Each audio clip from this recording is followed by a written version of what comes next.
We like to think of Earth as a finished map, a fully explored house where every room has been catalogued and every light turned on. But beneath the canopy of our remaining wilderness, a persistent shadow lingers, whispering that we might not be as alone as we think. For centuries, stories have emerged from the dense forests of the Pacific Northwest and the rugged peaks of the Himalayas about giants in the mist. They are known by many names: Sasquatch, Yeti, or the Almas, yet they all describe the same impossibility: a massive bipedal primate hiding in plain sight. What if these legends aren't just campfire tales, but the echoes of a lost branch of the human family tree that refused to go extinct? To understand the mystery of the relict hominoid, we have to stop looking at monsters and start looking at the gaps in our own history. The human story is not a straight line, but a messy, tangled bush where multiple species of upright walking apes coexisted for millions of years.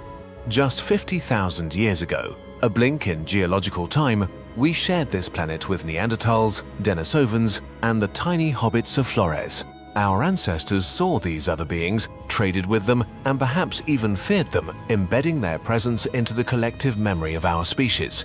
This deep-seated cultural memory creates a powerful psychological slot in our minds, a space waiting to be filled by the sight of a shadow.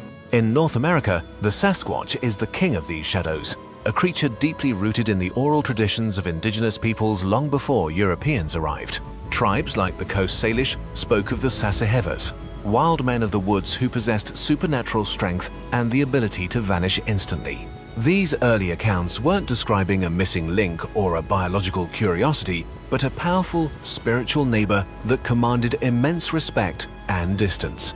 As settlers pushed westward, the spiritual entity began to take on a physical form in the eyes of a new, more industrializing society. In the mid-20,000th century, the mystery exploded into the mainstream, fueled by grainy film and massive footprints pressed into the soft mud of logging roads. The most famous of these is the 1967 Patterson-Gimlin film showing a hairy figure stride across a creek bed in Northern California with unsettling fluidity. While skeptics called it a man in a suit, many primatologists were struck by the creature's compliance with the complex physics of heavy-bodied locomotion. The footprints accompanying such sightings often show mid-tarsal breaks, a flexibility in the foot that humans lost millions of years ago, but apes retained. If these tracks are fakes, they are being created by hoaxers with a sophisticated understanding of primate anatomy and biomechanical engineering. This brings us to the ultimate scientific crossroads. Is the world's most famous monster a masterpiece of deception or a biological reality we are ignoring? If Sasquatch exists, it cannot be a ghost or a spirit, it must be a biological entity with a home, a diet, and a family. To find a candidate in the fossil record, we must travel back 9 million years to the subtropical forests of Southeast Asia.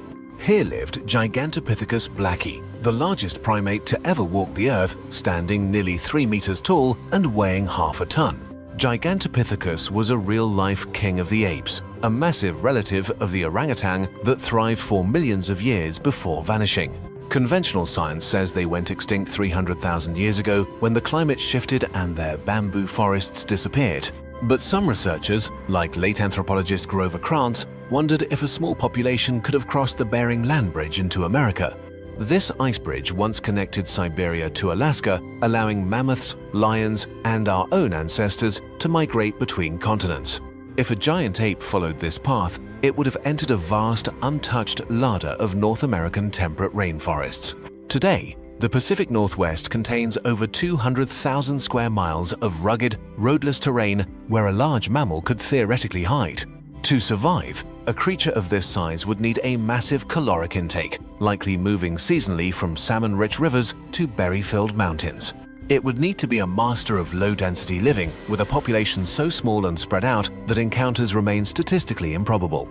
This is the needle in a haystack problem. How do you find a highly intelligent, nocturnal primate in a forest the size of a country? Modern science has traded binoculars for test tubes, using eDNA, environmental DNA, to scan the wilderness for invisible signatures.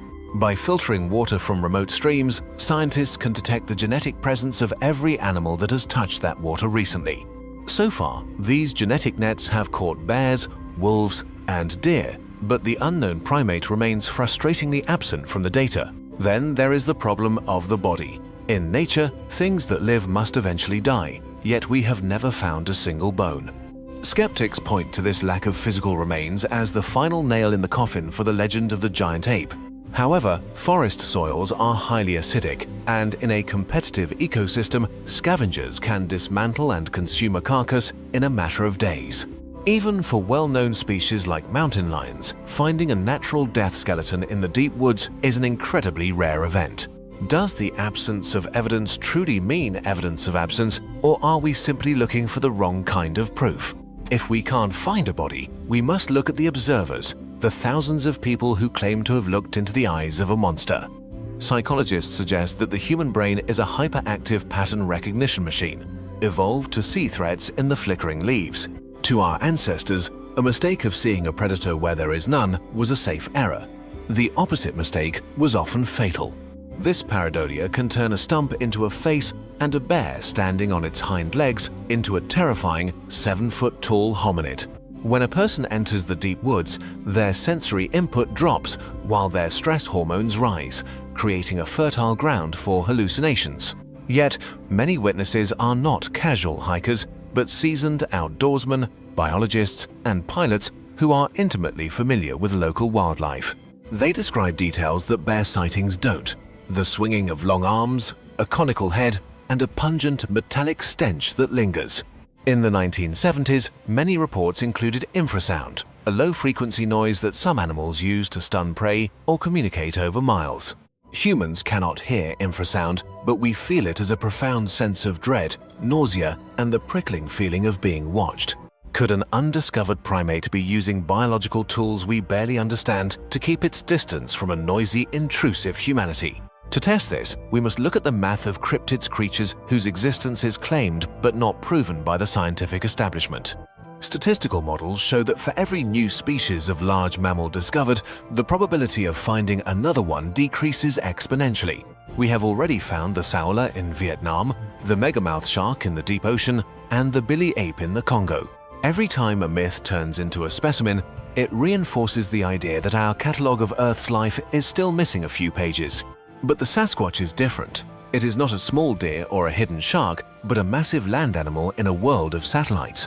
Today, every human carries a high-definition camera in their pocket, yet the quality of Bigfoot evidence remains stuck in the 1960s. This resolution gap suggests that as our technology gets better, the creature simply retreats further into the realm of the impossible.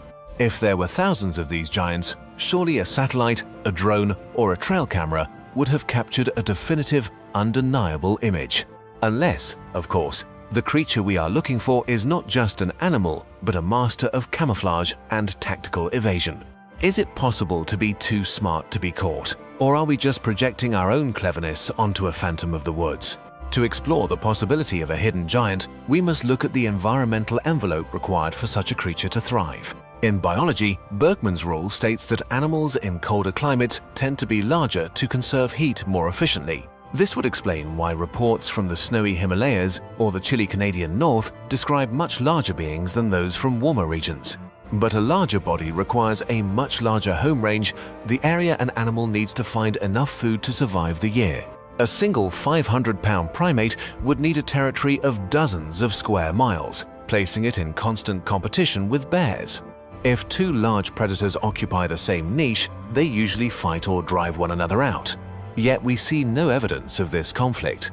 We also have to consider the minimum viable population, the number of individuals needed to prevent a species from inbreeding into extinction. For a large mammal, you would need at least 500 to 1,000 individuals spread across a continent to maintain a healthy gene pool.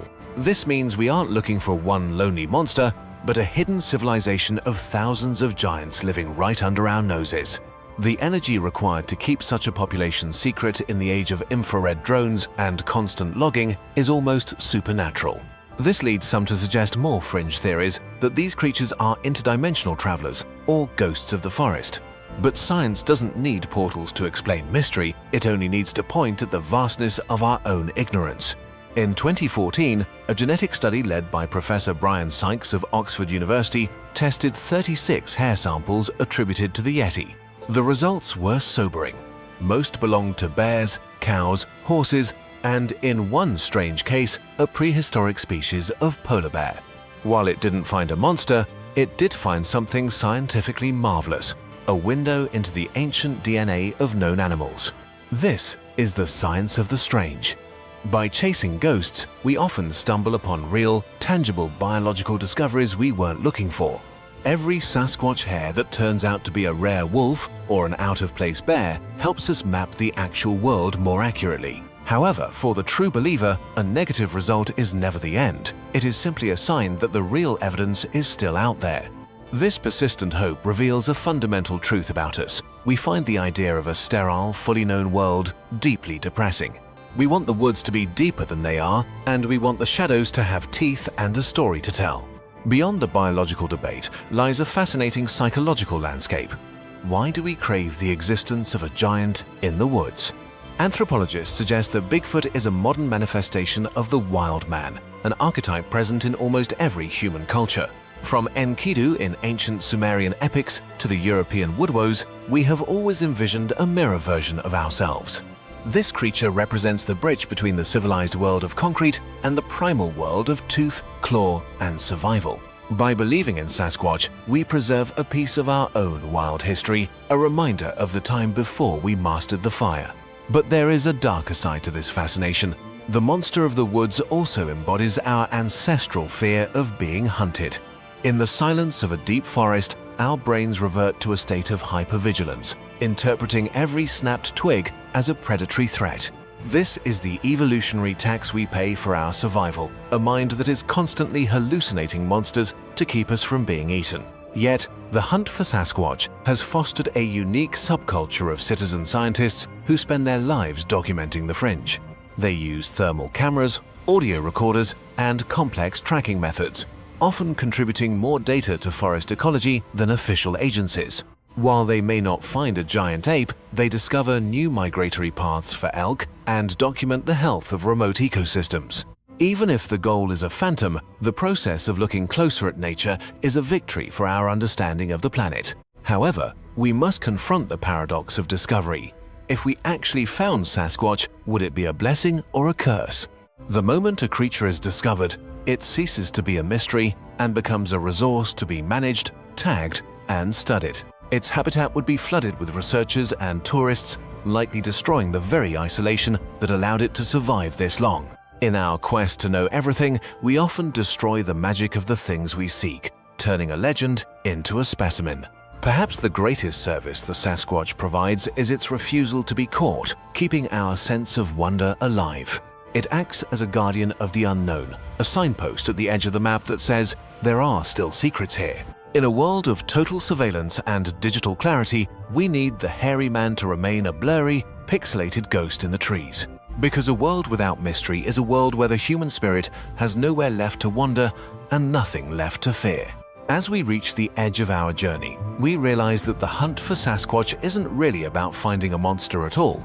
It is a quest for the old world, a place where nature still holds sovereignty and where humans are just another visitor. Science and myth are often seen as enemies, but here they dance together, each pushing the other to look a little deeper. Science demands a body, a tooth, or a sequence of DNA to confirm what is real and what is fantasy. But myth demands that we leave a space for the impossible, reminding us that curiosity is the engine of human progress. If we ever truly stop looking for the Sasquatch, it will be because we have lost the spark of wonder that makes us human. Our world is shrinking, squeezed by the expanding reach of our cities and the cold eye of our global positioning satellites. In this tiny, interconnected marble, we need the dark corners to remind us that we are part of something much larger. Perhaps the giant ape is a psychological safety valve, preventing us from becoming too arrogant in our technological mastery. Whether he is a descendant of Gigantopithecus or a trick of the light, the Sasquatch has already achieved a form of immortality. He lives in our art, our stories, and the collective shiver we feel when a branch snaps in the dead of night. He is the spirit of the wilderness, a reminder that the earth is not a museum to be owned, but a living mystery. So the next time you find yourself at the edge of a deep, silent woods, take a moment to look into the shadows. Don't look for a monster to fear, but for a reflection of the ancient world that still breathes inside of you. Maybe there is nothing there but trees and wind, and maybe that is exactly what we need it to be. But as long as the tracks appear and the sightings continue, the door to the unknown remains slightly, tantalizingly ajar. We share this planet with millions of species, and we discover thousands of new ones every single year. Is it so hard to believe that the smartest of them all might be the one that doesn't want to be found? In the end, the mystery of the giant in the woods tells us more about ourselves than it does about any ape. It tells us that as long as there is Seung Mu on the mountain, there will always be something waiting for us to discover it.